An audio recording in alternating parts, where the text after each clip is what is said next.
പിന്നെ ഇതിപ്പോൾ പറന്ന് പതുക്കെ അത് പറന്ന് തന്നെ ശരിക്കും പറക്കാൻ കഴിയില്ല, പറന്ന് താഴോട്ട് വീണെന്ന് പറഞ്ഞാൽ മതി. ചെറുതൊന്ന് അനക്കി താഴോട്ട് വീണു മതിലിൽ നിന്ന്. താഴെ വന്നു കഴിഞ്ഞിട്ട് അതിങ്ങനെ പതുക്കെ ചിറക് അനക്കിക്കൊണ്ടിരിക്കുകയാണ്. മറ്റേ അത്രയും സമയം അത് ചിറകിനിങ്ങനെ കുറേ സമയമായി അത് കൂട്ടിപ്പിടിച്ചുകൊണ്ടിരിക്കുകയായിരുന്നു.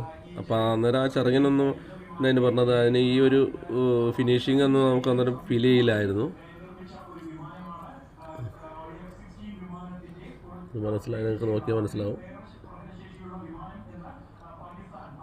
ഇത് വേണമെങ്കിൽ തൊട്ട് നോക്കാം.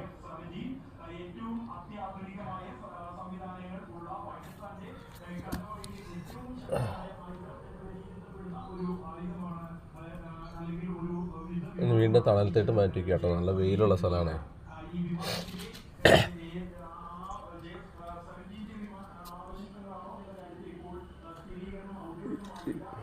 ഇത് എഴുതിയിട്ട് വെച്ചിട്ടുണ്ട്, ഈ കറുത്ത് കാണുന്ന കേട്ടോ.